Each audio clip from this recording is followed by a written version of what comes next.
Okay, go ahead. Okay, are we starting then, or? Yep, go ahead. Okay, it's my pleasure to introduce Mircea Mustata, who will be speaking on singularities of square-free polynomials. All right, thank you so much. And thanks, of course, for the invitation to speak here. So I apologize, I haven't done this Zoom for a while, so I'm actually very rusty, and I've never been good at this. So let me try to put in chat maybe a link. So in case you want to go and check the previous pages, I'll try to update them. All right, so let me explain. So this is about some recent joint work with Daniel Bath and Walther, and the setup is the following. So I'll work over an algebraically closed field of characteristic 0.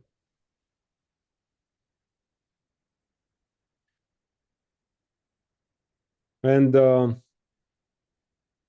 want to look at a square-free polynomial. So for me, R will be the polynomial ring over K.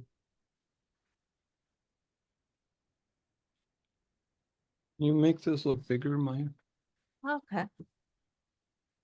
Let's see if I can. I can do it on my. Square-free. So what I mean by this is that the degree of f with respect to each variable is 1. At most 1, right? With respect to for every I. In other words, more explicitly, right? If you write f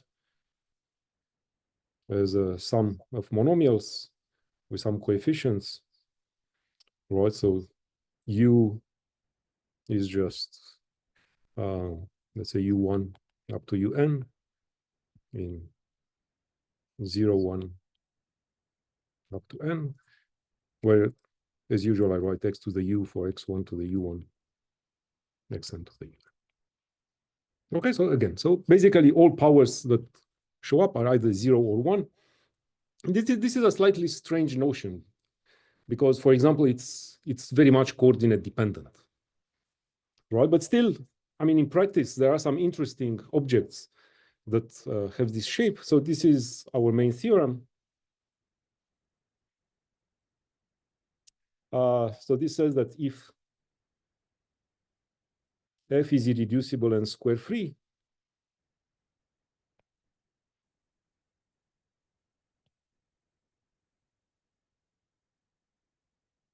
then in fact the hypersurface f equals 0 inside the affine space has rational singularities.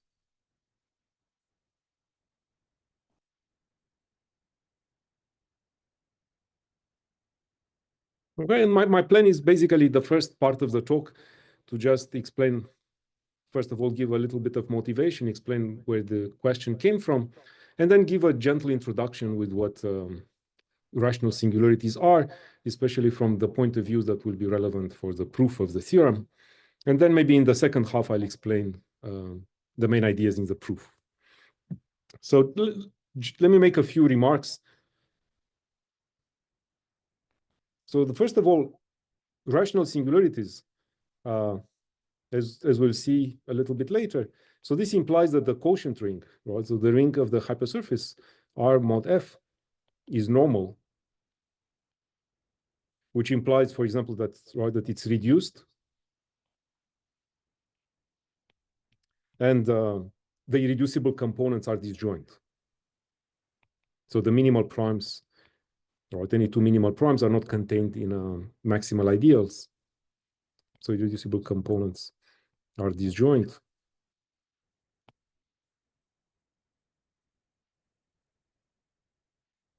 All right. So what's the upshot is that in our settings, in our setup, all right, so hence, if f is square-free, this implies that it has to be irreducible. So the hypothesis f has to be irreducible.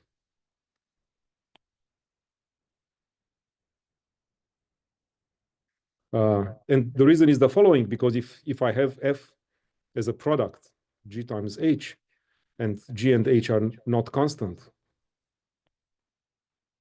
right? Because f has degree at most 1 with respect to each variable. So this implies that, in fact, g and h involve distinct variables.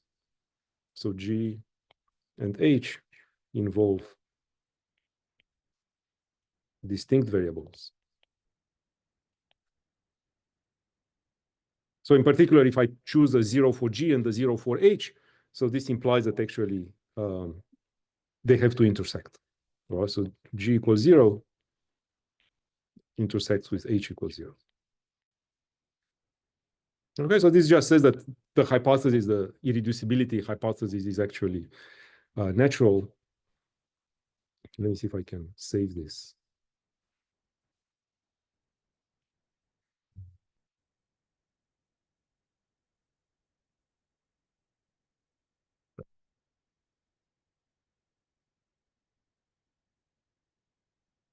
All right, so let me give a few examples and explain where this came from.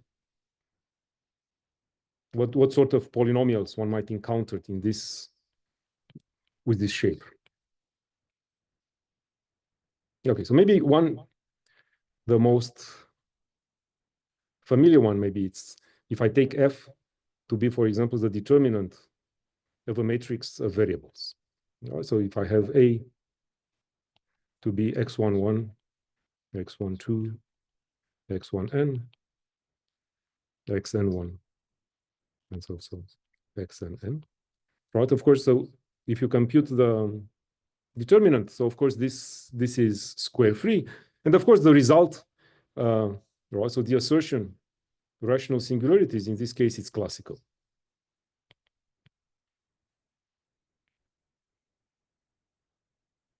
But it's very well known as the same assertion for all determinantal varieties.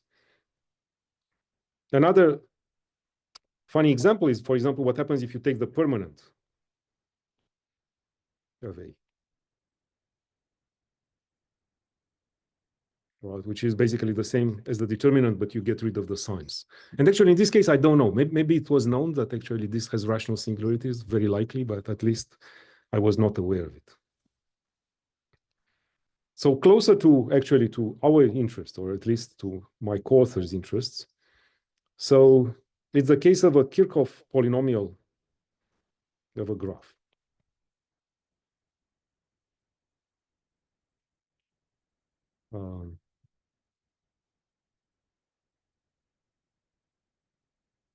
Let's say a connected graph G. All right, so this is given by the following expression. So it's the sum over all spanning trees of the product of the variables that show up in T. All right, so this is inside the polynomial ring on the variables corresponding to edges of the graph. Okay, so T here is a spanning tree.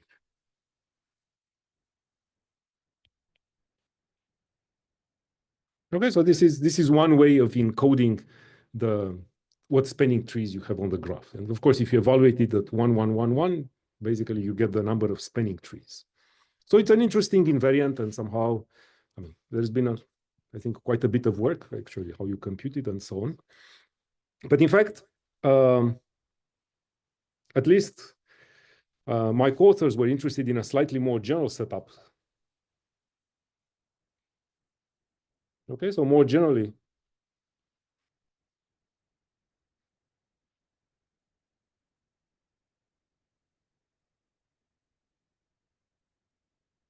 so you have similar polynomials attached to matroids.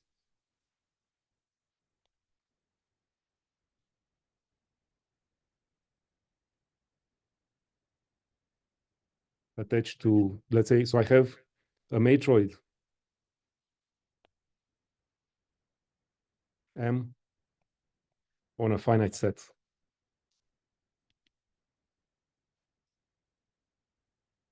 E.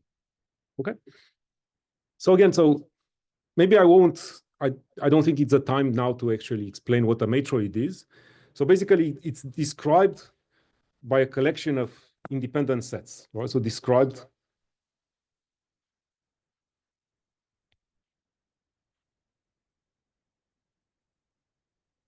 by a collection of independent sets. So the special case to keep in mind is when E is a finite subset of some vector space, and then you really consider the subsets that are linearly independent. But in general, basically what you do is you formalize what it means for a collection of subsets to be linearly independent with maybe just 3 or 4 axioms, right? And then, so this, the kind of polynomials that one has, so maybe I should say, so the maximal independent sets are what called bases. And then there are 2 kinds of polynomials.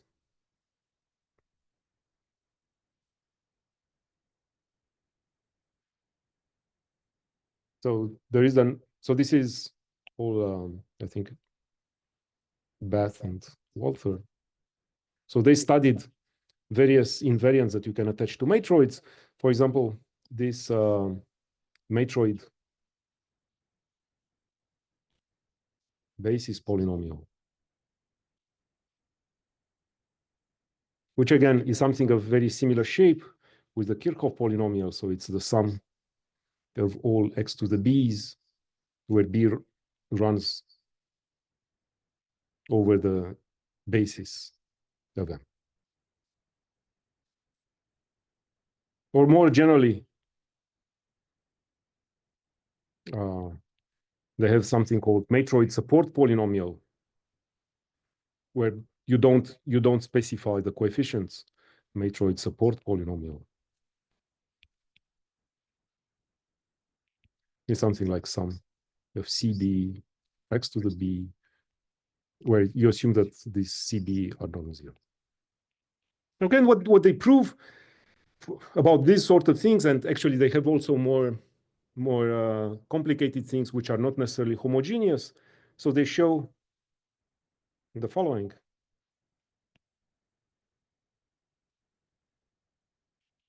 That if M is a connected matroid, which basically means that it does not arise as a product of matroids in a non-trivial way. So this implies, in fact, that the above polynomials must be reducible.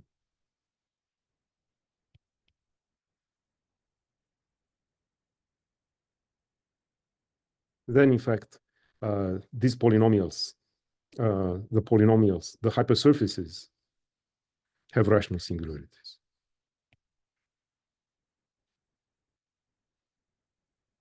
Okay, so for example, this applies in particular to the case of the Kirchhoff polynomial of a connected graph, which is connected, because in that case you can take the graphic matroid where independent sets correspond to forests on the graph. So bases correspond exactly to spanning trees, and then you get a corresponding statement about rational singularities. And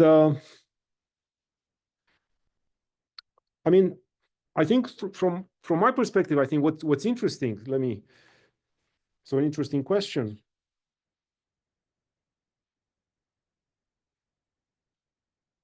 So we extend this story to arbitrary square-free polynomials, but I think it's still an interesting question to ask. Can one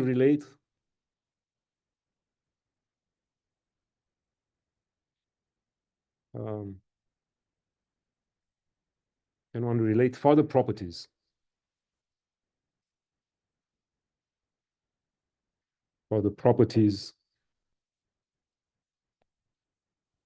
or invariants of singularities to combinatorial properties of the matroid?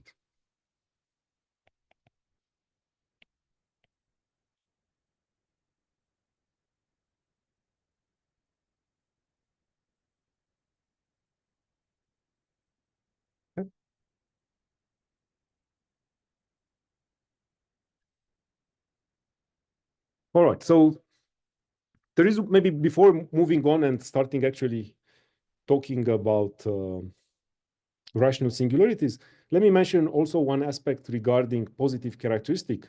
So maybe I should say one word, what they used in order to prove the result in this special case. So for some of these polynomials, they use reduction mode P and prove something in characteristic P. For the other ones, they used jet schemes. And actually, I think for the stronger results were just in characteristic 0 using jet schemes and a characterization of rational singularities in terms of jet schemes. But there was a lot of work involved, actually. So there was a lot of heavy lifting dealing with matroids. All right, so now that we can actually prove the general result for square-free polynomials, it's natural to ask what happens in positive characteristic. So let me just say one word about that. So recall. So if the characteristic of the ground field is positive, then there is an analog. There is an notion. Excuse me, Mircea. Yes. Yes. Mel Hoxter has a question on Yes. chat that he asks, can you give an invariant characterization of square free for linear changes of coordinates? I see that change of origin is okay. Yes, so basically what I'll use the fact that the change of origin is okay, but I don't know, for example, if I have a polynomial, I don't know how to understand whether there is some change of variables that makes it square free. That's a very good question. So that's the unpleasant feature, is that I don't know that that it's very much coordinate independent. But I will be using, actually, when I talk about the proof, I will be using the fact that I can always go to 0, and that simplifies some things. And the second question is, this is exactly what I was going to explain now. So this F-rational business. Thanks, Dave. So there is a notion of F. Oops, not sure what's happening. Let me see.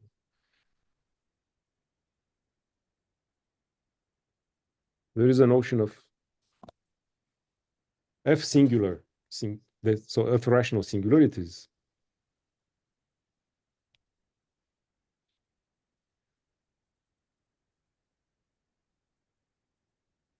Which has been studied by many people, like especially Mel and Keiichi Watanabe and Karen Smith and many other people. But so the important thing is that by results of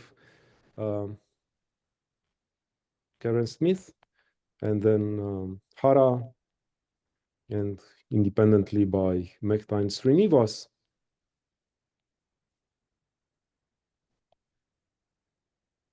it is known that rational singularities in characteristic 0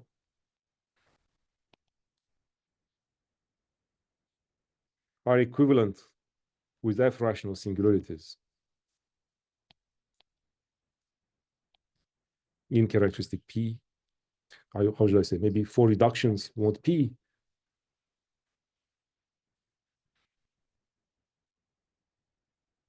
When the prime P is large.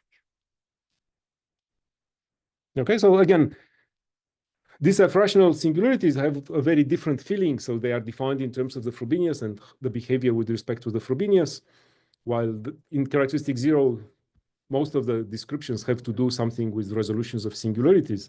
But it turns out that you can actually check the property in characteristic 0 just by reduction mod P. And then, in fact, it's a natural question to ask what happens in positive characteristics. So what about the case? Okay, what about F rationality?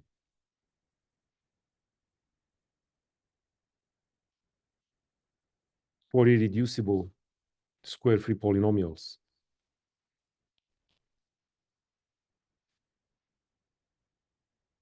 In characteristic P.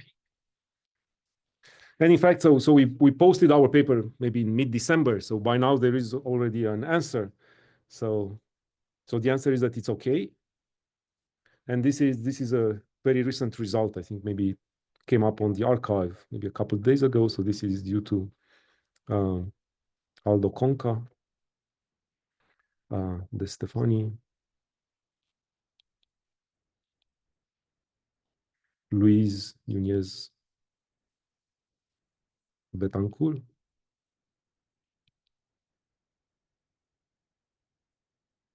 and Ilya Smirnov. Okay, so in fact, this leads to another proof of our result. You just go to characteristic P, you prove a stronger result over there, and then you get the rationality in characteristic 0. Okay. All right. So this was the introduction. So now, if there are no questions, maybe I'll start talking about rational singularities to give an introduction to this concept. So I was told that I should aim the first part of the talk to students who have taken one course in commutative algebra. So I'll try to do that. So, but if something is not clear, please interrupt me and ask questions. All right. So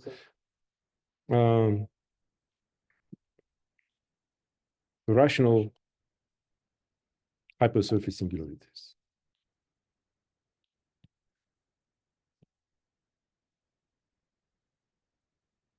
Okay, so I won't take the usual definition for rational singularities. On one hand, it's a little bit more geometric and somehow makes use of a little more machinery, but maybe the real reason is that somehow it's not useful for our proof. So I'll try to actually explain what is the definition that is relevant for our proof.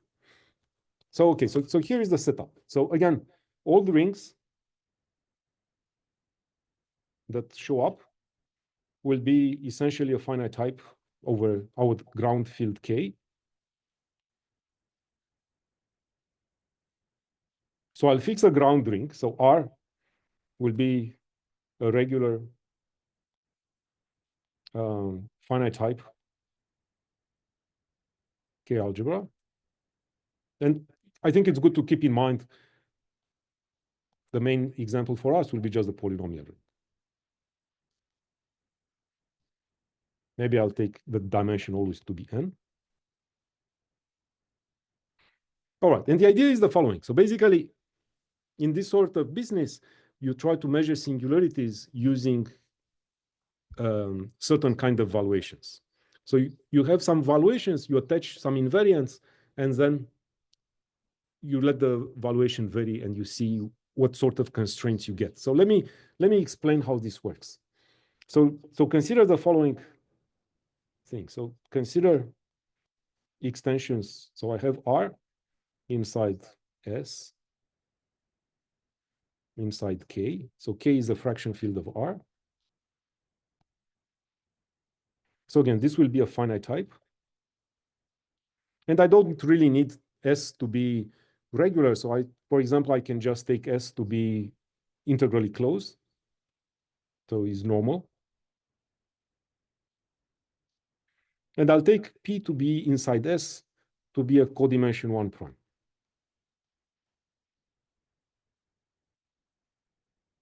Okay, so now since S is normal, so this implies that in fact S, the localization SP is a DVR. So what I get this valuation V.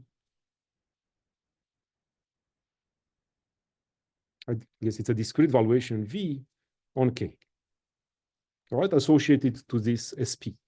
So these are the kind of objects that I want to use. And as a matter of terminology, I'll say that the center is the intersection of the prime P with R. Okay. All right. So attached to such V, so given. Excuse me, Mircea, Mel Yes. has another question. He asked, can you do a formal version in the formal power series ring? That's an interesting question. I mean, for what I'm explaining right now, of course, if you for the main theorem, I mean, I don't know what that means, Ross. You don't have that many square free formal power series. So this story about measuring singularities, yes. So that part actually translates works. I mean, very generally, if you work with some excellent ringing characteristic zero, but for the result itself, I think it's about square free polynomials.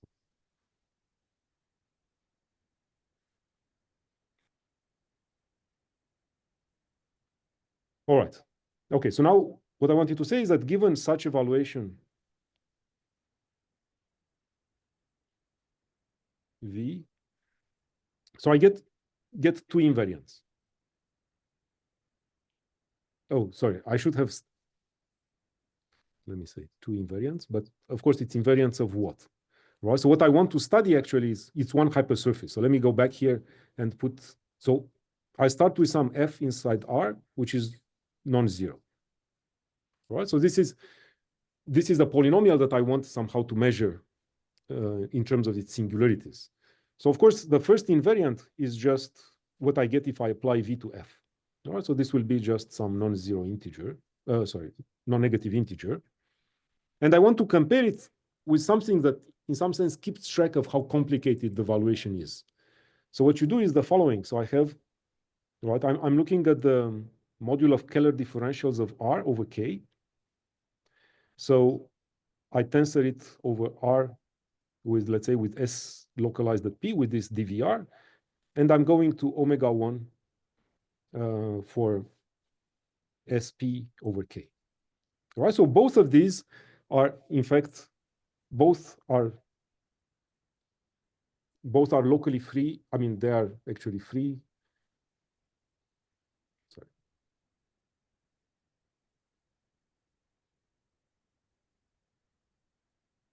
Are free of rank equal to n, which was dimension of R. So then you can just take the determinant of the map and apply V. So define, so let KV to be the V applied to the determinant of this map.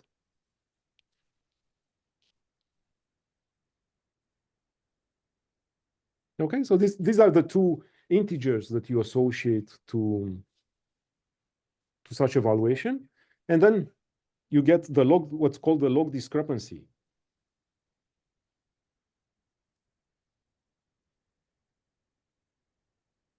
Of F, or maybe I'll say at RF with respect to V.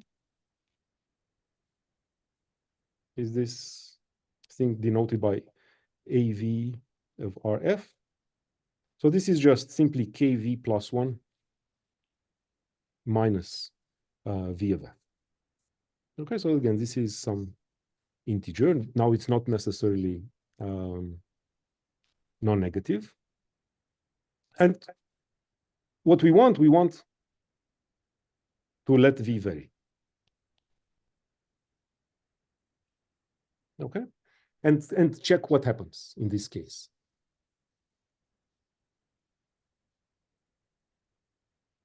All right, so for example, one thing that you might want to do, you might want to actually let V vary and encode things inside some minimum or infima. So for example,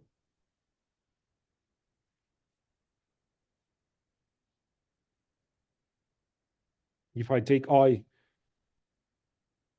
inside R to be some ideal, and I'm thinking of the corresponding closed subset of spec R, so then the minimal log discrepancy along V of R of this pair R comma F, so this is called minimal log discrepancy,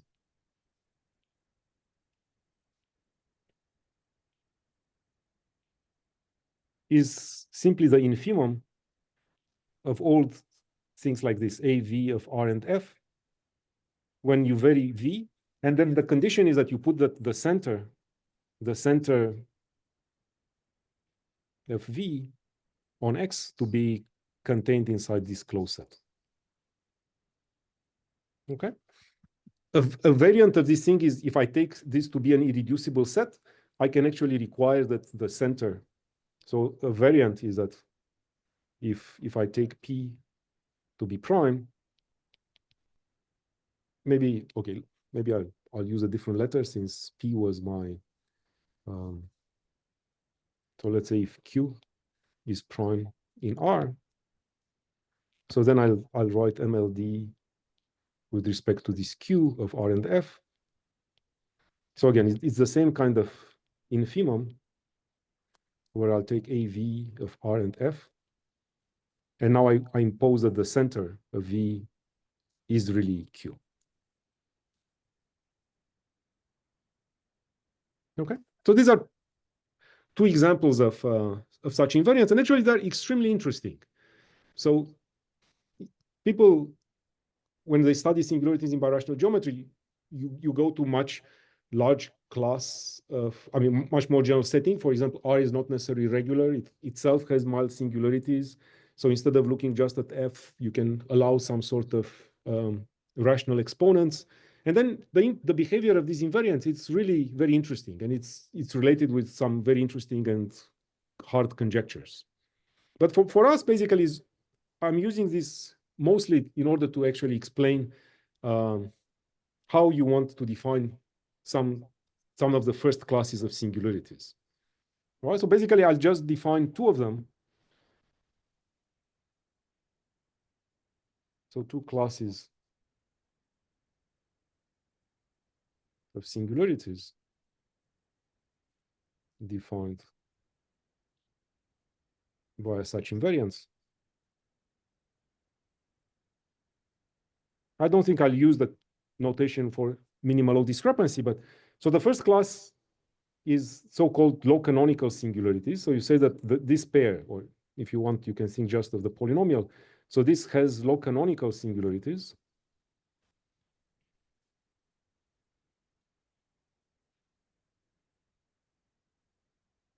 If the following condition holds, if AV, if I look at the log discrepancy with respect to any valuation, is greater or equal than 0 for all V.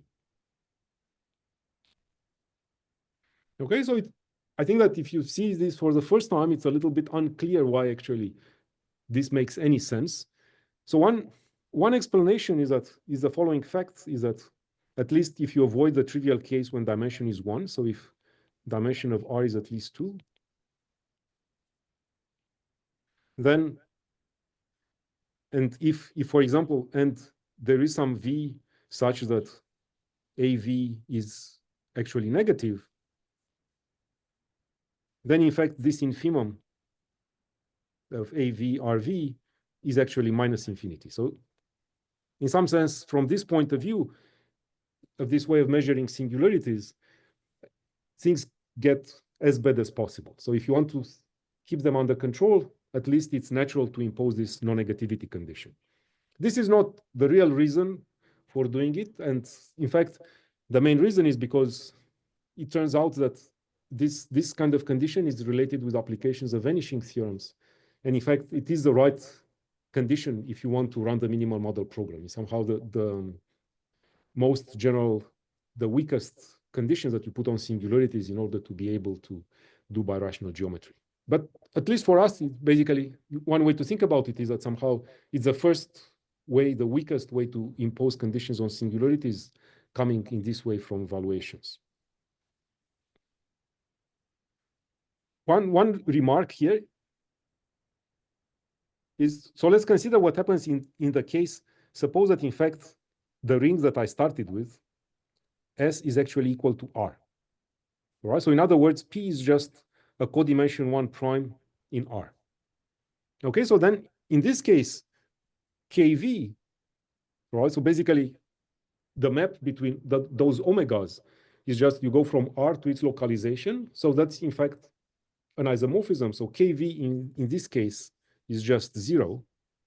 So you see that AV of R and F is just 1 minus V of F. Right? So what this says is that if actually, if the center, so in other words, if F actually lies in P, right? So then, in fact, then this number AV of RF is actually less or equal than 0, right? And it's, in fact, it is equal to 0 if and only if you have exactly multiplicity 1 along this component. But what this says is that you cannot hope to start putting better conditions on all these, right? You cannot require now that actually all these are strictly positive. So if, in fact, you do the next best thing. So I'll say that RF has rational singularities. So again, this is not the canonical definition, and maybe if there is time, I'll say a little bit about what's the connection with the usual definition of rational singularities. If, again, I put a similar condition that AV of RF, so it's the next condition, I require that it's greater or equal than 1 if the center of V is actually has codimension 1. So, sorry, it has strictly positive codimension. If let me see what's the right way to say it. So for all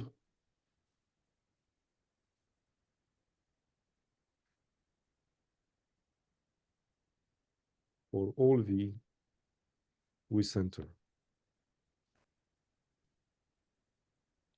of codimension greater or equal than 2. Okay.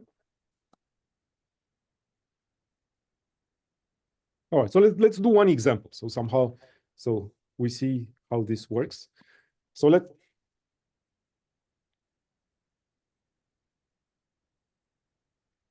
do the following. So suppose that I take R to be, as before, the polynomial ring. And I'm going to take S to be one chart on the blow up. So this will be what you get if you add x2 over x1, xn over x1.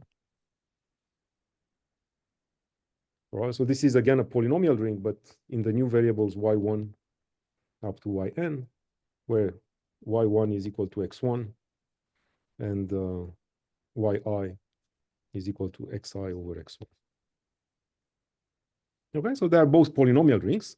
And then I'm going to take the prime p to be the one generated by, so let me write maybe y1. All right, which is the same thing as x1. Okay, so let's see what sort of invariance you get out of this. So first of all, let's see what is V of F, right? So again, so this gives me evaluation V. So let's see what happens, right? So I write F, so now I have to write F is equal to F, but I write it in the new coordinates, so y1. So x2 is y1, y2, y1, yn. Right, so now let's keep track of the multiplicity of F. So suppose F is Fd plus Fd plus 1 plus so on, such that Fi is homogeneous degree I and Fd is non-zero. All right, so this is the multiplicity of F at the origin. So then F becomes, so if I look at Fd, I get y1 to the d times Fd of 1, y2, yn, plus y1 to the d plus 1, Fd plus 1 of the same thing, 1, y2, yn, and so on. Right, so what this says is that, right, if I look at the valuation, the order of vanishing along this y1, right? So this implies that v of f is actually equal to precisely to this d. Right? So this is exactly the order of the function at the origin. All right, now what about the other invariant, which is somehow the slightly more subtle one? So now let's compute kv. All right, so again, so we have to understand what is this map omega r over k tensor over r with s mapping to omega s over k. And then you can localize at the course at that prime.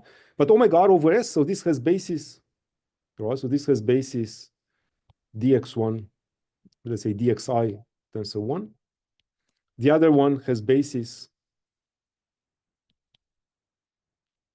so this is dxi and basis dyj, right? And the map is very easy to describe, right? So dx1 goes to dy1. And now if you think, right, so what is, so yj is, sorry, xj is yj times y1 for j larger than 1. Right, so what you get is dxj goes to yj dy1 plus y1 dyj.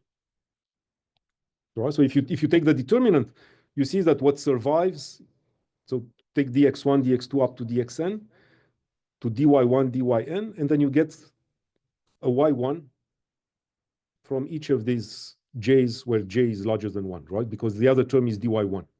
So what this implies is that, in fact, this number kv, in this case, is precisely n minus 1, right? Since, maybe I should, again, this is since the determinant is simply y1 to the n minus 1.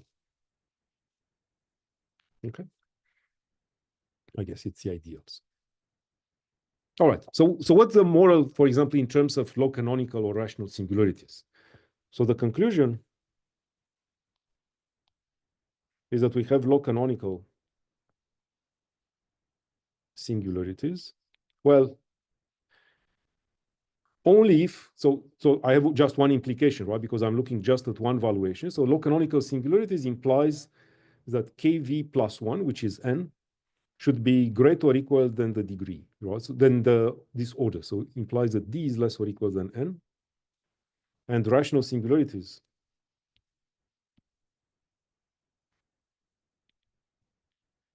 implies that d is strictly less than. Mircea, Mel has another question Yes. in the chat. Can you see it, or should I read it? Why don't you read it, Dale, just for the recording? Sure, yeah. Is it true both in polynomials and in power series that if the truncation of the polynomial without constant to degree d is irreducible and square free, then one has rational singularities at the origin? So I don't know what d is. Oh, you mean just the lowest degree part? No, any degree. If it's It would have to be less than the number of variables. Just suppose that if you look at the terms of less than or equal degree less than or equal to d. I think that in general, if you don't, so if you take d to be this multiplicity, I think then it's okay, just because if you know that you have good singularities just for the tangent cone, you get it also for the hypersurface. But if you take another d which is higher, I don't see why this would be true. So suppose you put an extra variable t into every higher degree term beyond d. So it's still square free and it's still irreducible because the truncation. Maybe it's. I would have to think about it. It's a bit hard to think right now. I'm not sure about irreducibility, but then when you kill t, you just get the truncation, and locally rational deforms. Yes, I don't. That's right. The But Lorentzian case. Well, in any rational deforms in any case. yeah, but it deforms I'll just shut to up. the lowest degree part. So I have to. I will try to think about it. And okay, I'll try to give an answer at some point. But yeah, okay. Okay. Thanks. All right. So I think that this is almost all I wanted to say about this general stuff. There is one more result. So everything so far was actually very elementary, and I mean not pretty much just some definitions. There is one non-trivial result. So let me state it, because this will play an important role later. So this is the so-called inversion of a junction.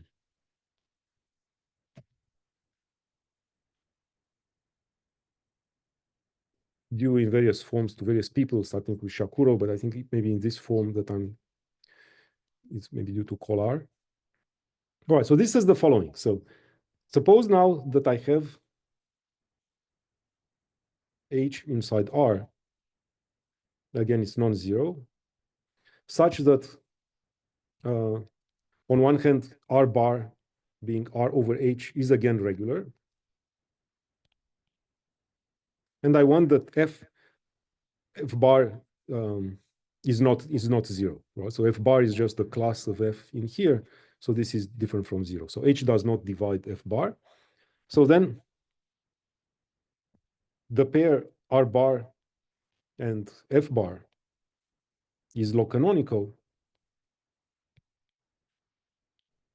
if and only if the pair R comma F times H is log-canonical in a neighborhood. Right? So this cannot be true everywhere, because I'm just restricting to this hypersurface in a neighborhood.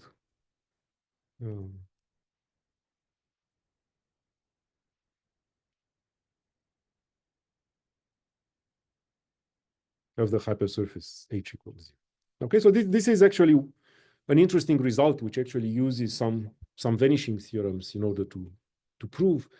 I guess there are also other proofs, or either by reduction mod P or using jet schemes. But anyway, so this is maybe one non-trivial ingredient in this story.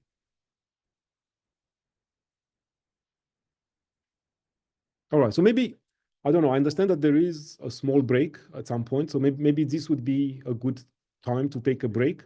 So what I would like to do afterwards is just spend 5 minutes relating this with a more traditional definition and explain somehow where things stand. And then I want to actually sketch the proof of the theorem, because it's actually quite straightforward. So as you see, it's essentially just a couple of computations. Thing. Oh, yeah. So All right. Should I go ahead? yeah, please Okay. start. Please Okay. do your second Sounds good. half. So again, the next 5 minutes is really just an aside for those who have seen the definition of rational singularities in general, want to understand what's the connection with what I'm talking about, or for people who really have not seen it and would like to actually see it. So let me recall the setup, right? So now I'm going to use the geometric language. So suppose that I have Z over K some variety. So this has rational singularities.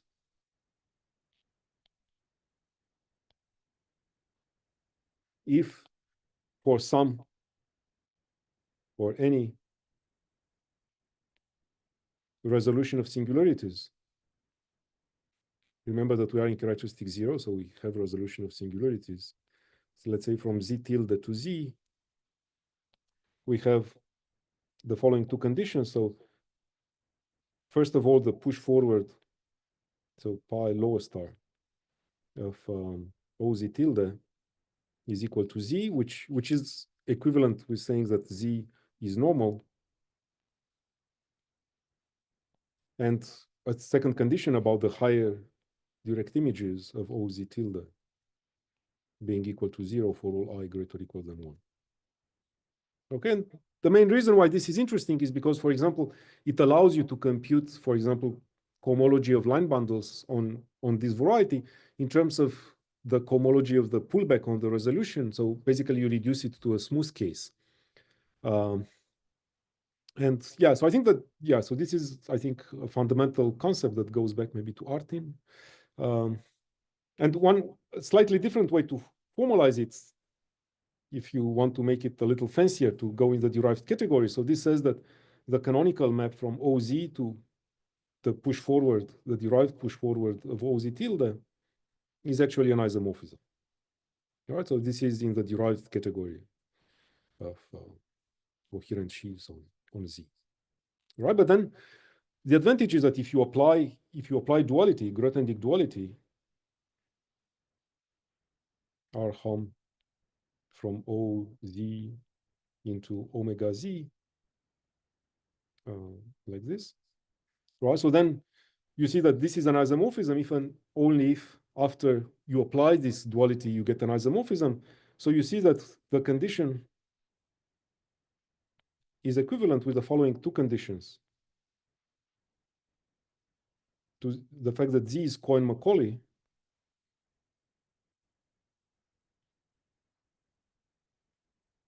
and the canonical plus the canonical map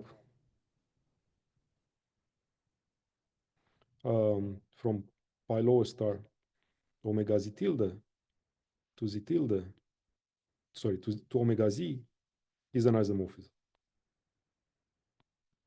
Okay, so this is known as Kempf's criterion. All right, so this is the general story for every variety Z. So now if Z is Gorenstein, for example, as in the case that we are talking about when it's actually a hypersurface, so if Z is Gorenstein,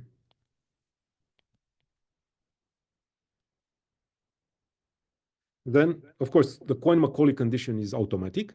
So then you just need to check the second condition.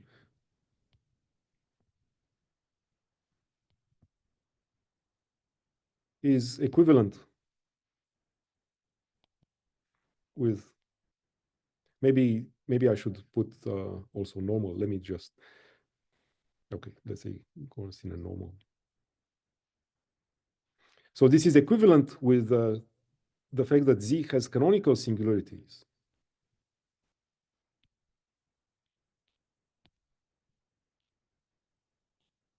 Which is a condition very much in the flavor that we discussed. Basically, you compare omega Z downstairs with omega Z tilde, and you put a condition on the coefficients, which in turn, so this is equivalent by some version of inversion of a junction.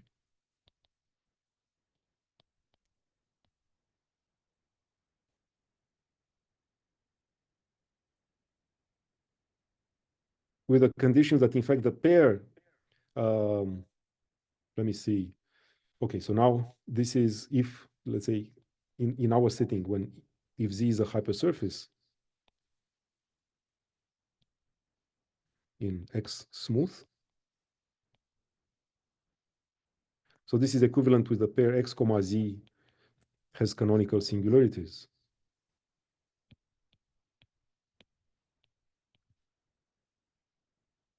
Which is in fact what we defined.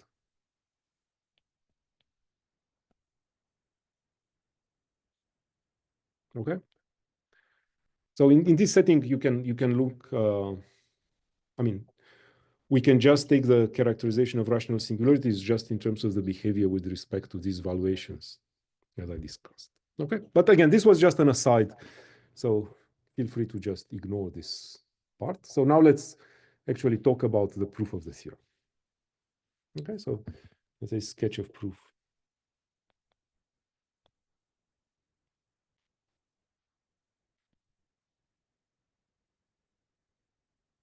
All right, so again, so what I want to prove that this this hypersurface has rational singularities, right? So let's say, again, from the beginning, so I have F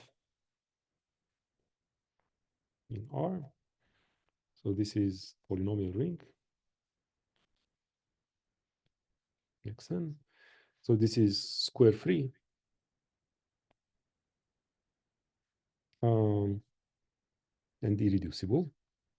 I think irreducible will come a bit later. All right, so let's start with a couple of easy remarks. So the first one is the one that Mel has already made in chat, which is that if we do a change of variables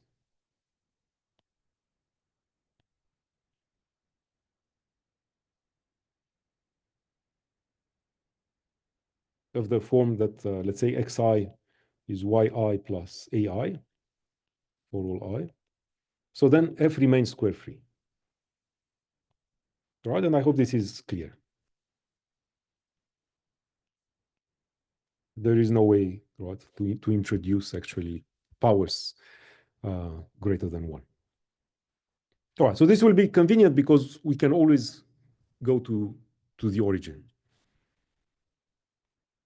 All right, so the second remark is that without any assumption, so just assuming that f is square free, implies that in fact the pair R, F has low canonical singularities.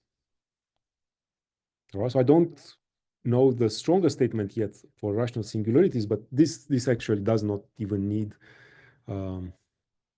irreducibility. All right, so here's why this is true. So first of all, it's enough to check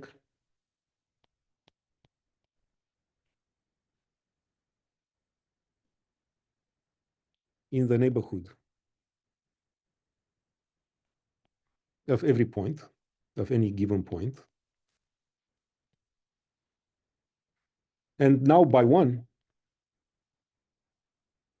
may assume that this point is actually, may assume the point is the origin. And then I have two cases. First of all, the assertion is okay if f is actually the product of the variables. Okay, so this is something that does not follow in an obvious way from the definition. So this is one of the basic cases. Basically, what it says is that if I have a monomial, then this is log canonical if and only if the exponents are all 1. And this is something that you actually have to check and see what happens for all valuations. But this is well known. So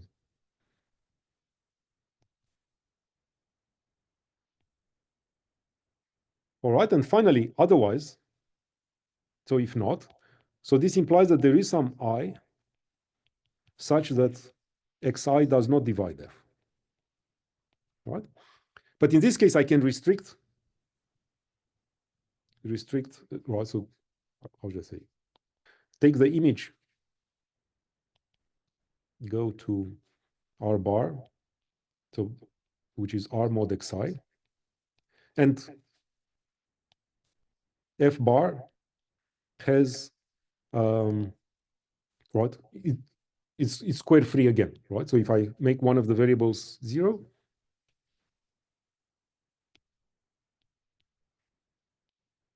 right, so if you just argue by induction, you conclude that R bar, F bar is log canonical, but this implies that in fact R and F times x1, so F times xi, is log canonical in the neighborhood of 0. But now this implies in particular that Rf is log canonical, right? Because you see, if I multiply f by xi, if I take the value along a valuation, this will be larger. So the condition is stronger than just having f. So this implies that Rf log canonical around 0. So this is really a trivial application of inversion of a junction. So the log canonical case is actually very easy. So in some sense, the rational singularities case is basically you have to go one further step. Okay, and here is actually the key computation.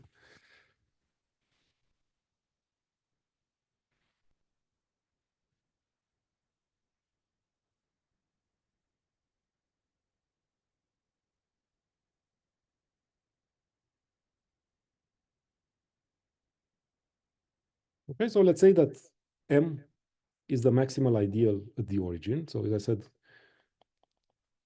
if we look just at one point, I can always assume that this is the origin.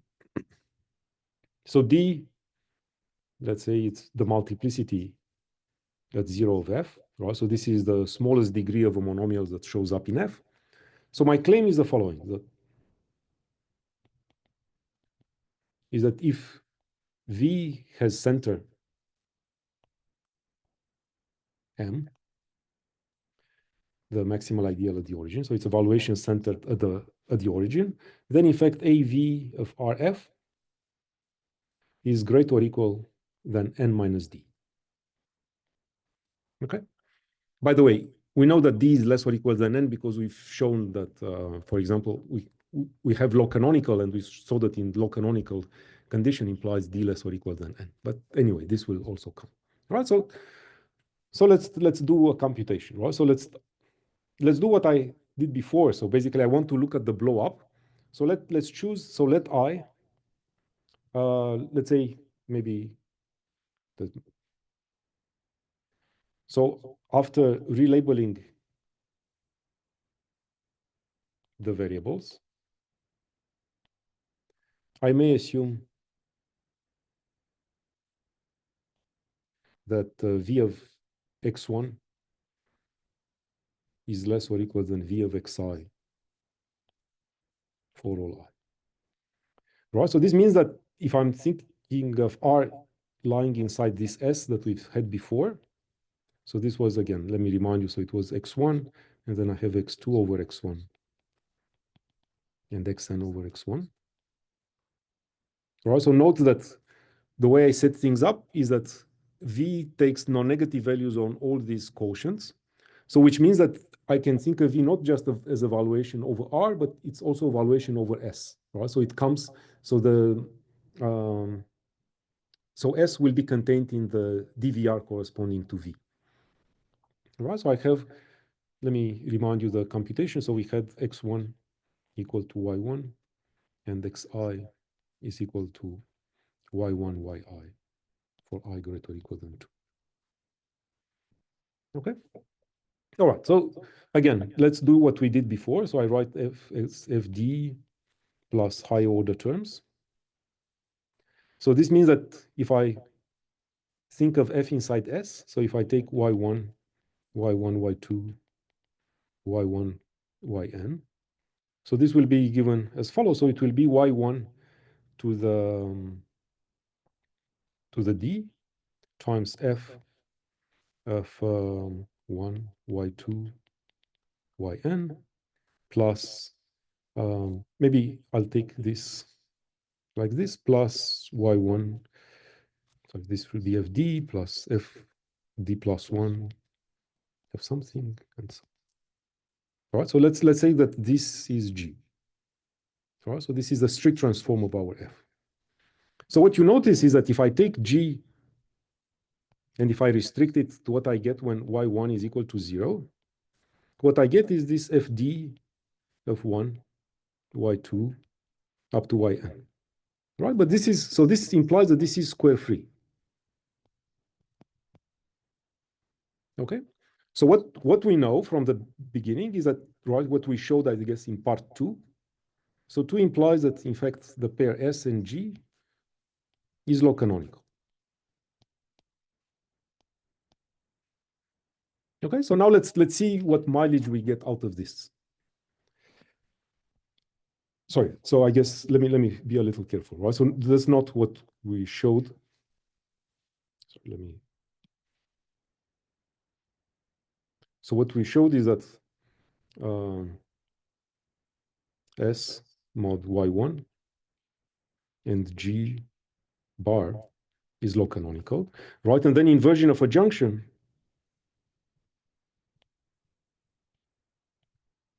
tells me that, in fact, R and y1 times G is law canonical. And in fact, what I care about is in a neighborhood of 0, right? In fact, it's in neighborhood of 0. Sorry, I should, no, again, so this is not R, it should be S.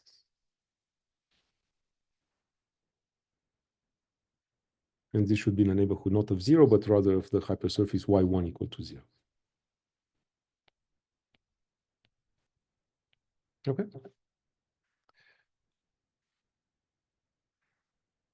All right, so now let's see what we get out of this.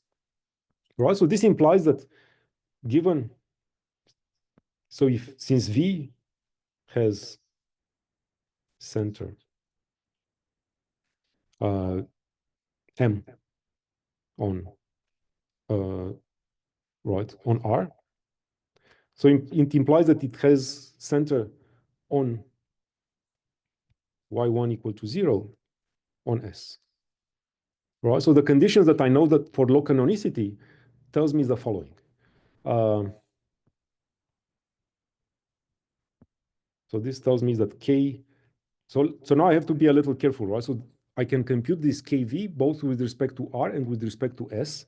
So what I know is that KVS plus 1 plus V of, and now remember, right, for Y1G is greater or equal than 0. Right? Okay, so now let's see what we really care about, right? So what I care about is I want to compute AV for the pair R, F, right, which is KVR plus 1. Sorry, this should be, there is a sign wrong here. This should be minus. So this is minus V of F.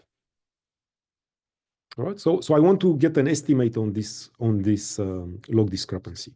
So now the question is, what's the relation between R and S, right? And if you think about, so I have R inside S, and I have here somewhere the, let's say OV is, let's say the DVR of V, right? So then of course I have the map between that relates omega R and omega S, and the map that relates omega S and omega for OV, right? So this implies that if I take KVR, this is simply KVS, right? So which comes from this extension. And I have to take into account also the difference, the determinant of that map when you go from R to S. But that one I computed, right? So we computed and we saw that that one was just Y1 to the N minus 1.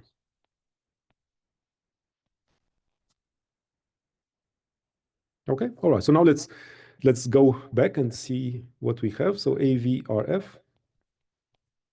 is KVR. So this is KVS plus N minus 1 V of Y1 plus 1 minus V of F. Remember that V of F was Y1 to the D times G. So it's minus D V of Y1 minus V of G.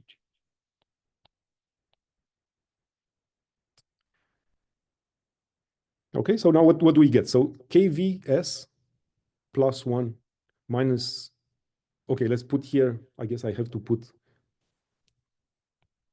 let me add, so this would be G Y1, and then I will add again plus V of Y1.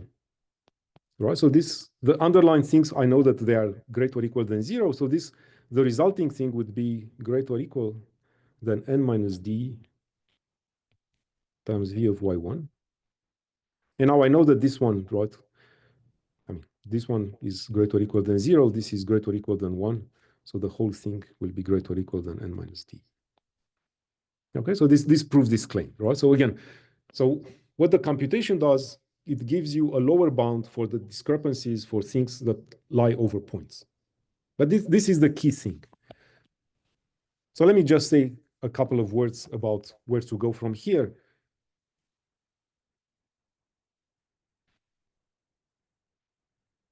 All right, so a separate thing, which maybe there is not enough time to explain, is that you get easily that in fact F square free plus irreducible implies that it's normal.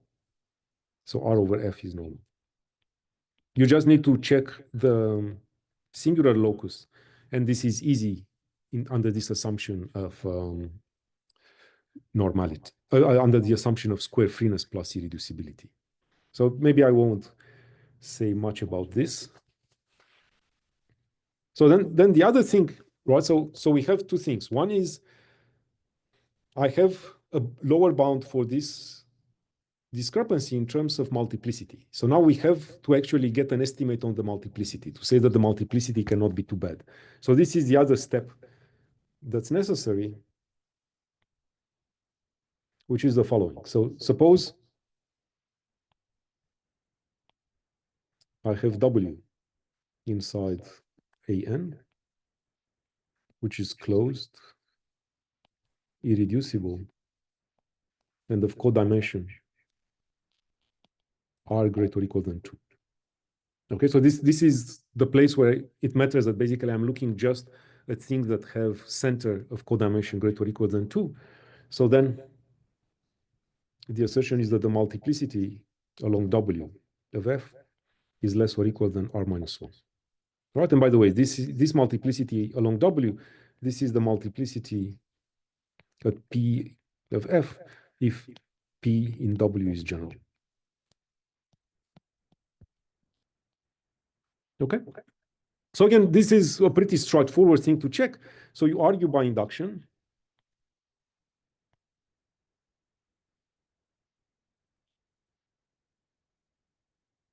So cutting with hyperplanes of the form, let's say xi minus lambda is equal to 0, where lambda is general. So know that if I cut with if I restrict, if I go modulo xi minus lambda, this still stays square free. I have to arrange that this is still irreducible, but this comes actually from the normality condition. So then you reduce to the case when W consists just a point. All right, and I can assume again by 1 that this is actually just 0. Okay, and then what do I need to check? In this case, of course, R is n, is greater or equal than 2. So I need to check that the multiplicity is less or equal than n minus 1. Right, but the point is that F square free means that, in fact, all monomials that show up in F have multiplicity, right, have degree at most n. Right, so this is clear that the multiplicity at 0 of F is less or equal than n. And furthermore, this has to be strict because otherwise, right, otherwise F would be just a product of the variables. Otherwise, F would be just a constant times x1 times xn. And again, because n is at least 2, so this implies that F is not irreducible. Okay, so this is the contradiction. Okay, so now we have a lower bound for each log discrepancy for valuations centered at a point. We also have an upper bound for the multiplicity. So now let me just explain how this works out.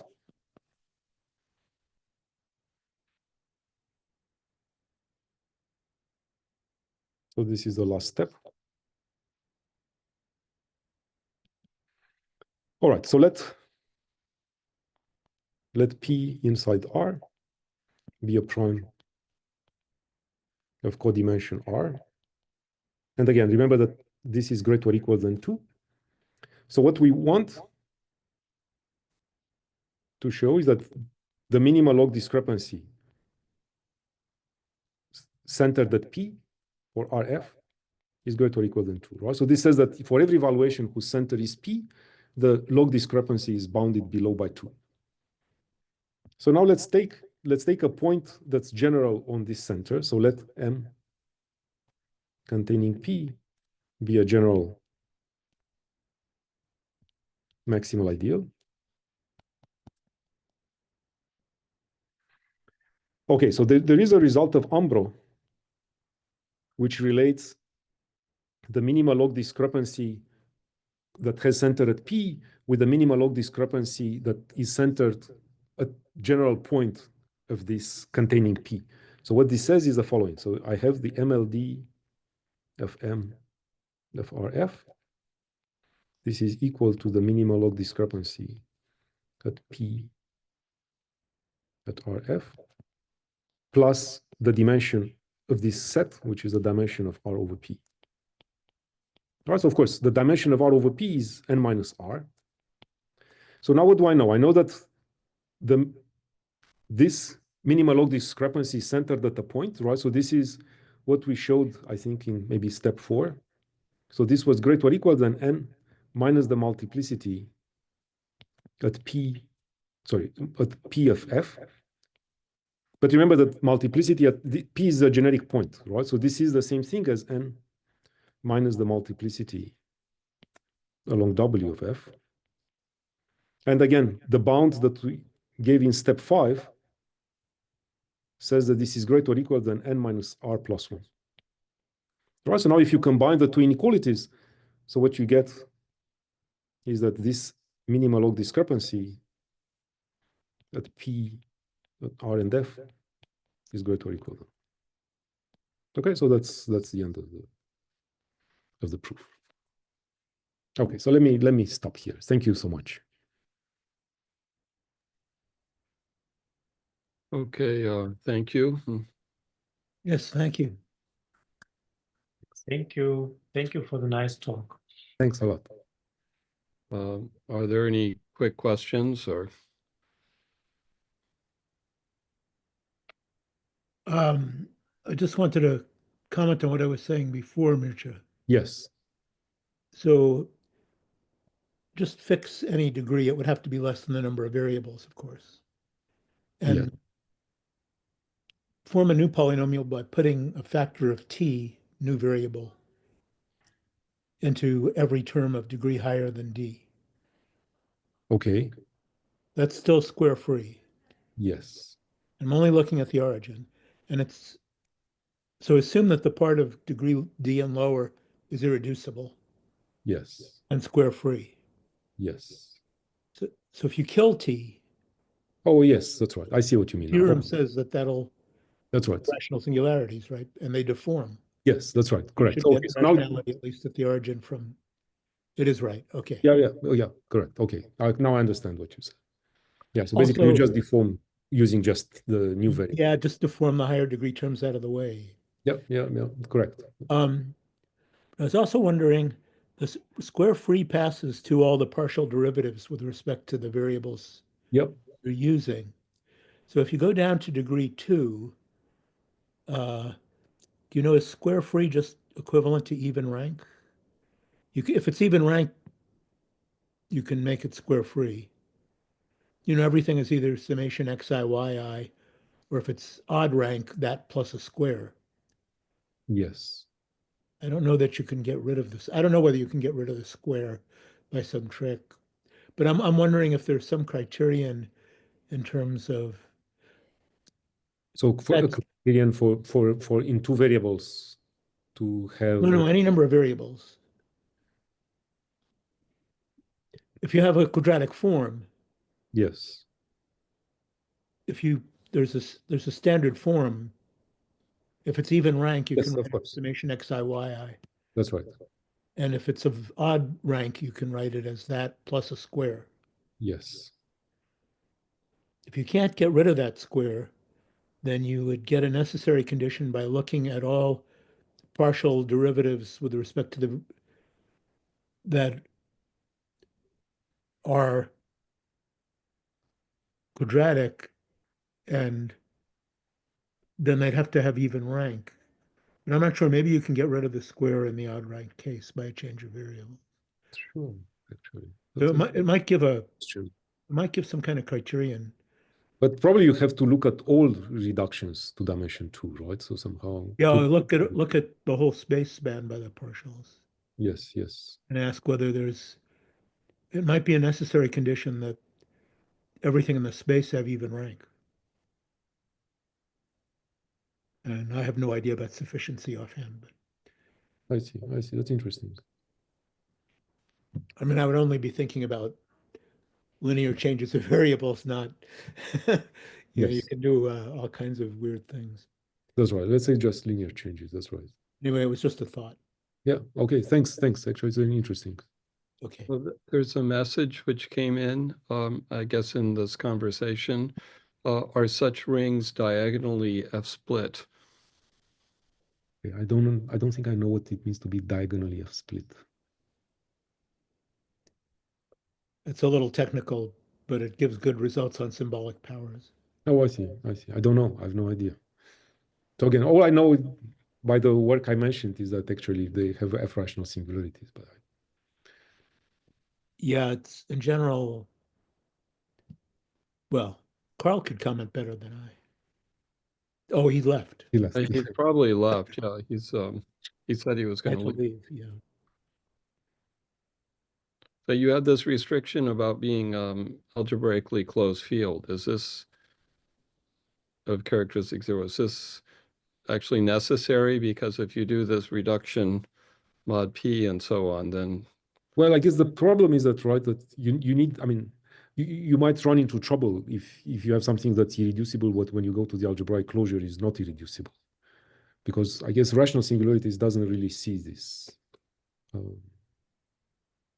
Yeah, it better be geometrically reducible. That's right. You have to ask geometrically, Geometrically and then basically it's just the same. So okay, that makes sense. And then you can reduce to the algebraically closed case. yeah, exactly.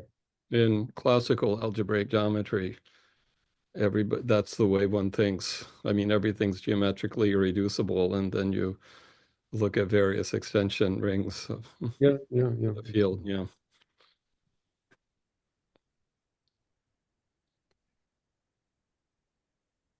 Thank you again. I'm gonna. Yes, Thank thank you. I think there are no more questions, or okay. Well, thank you very much, Mircea. Oh, thanks for coming. And Thank you. asking me to Thank you, speak. Mircea. Oh, hello, Keiichi. Nice to see you. Thank you. Thank you. Hello, Keiichi. Thank you. Bye. Thank you very much. Bye. Bye. Bye. Bye. Okay, so I'll sign out then.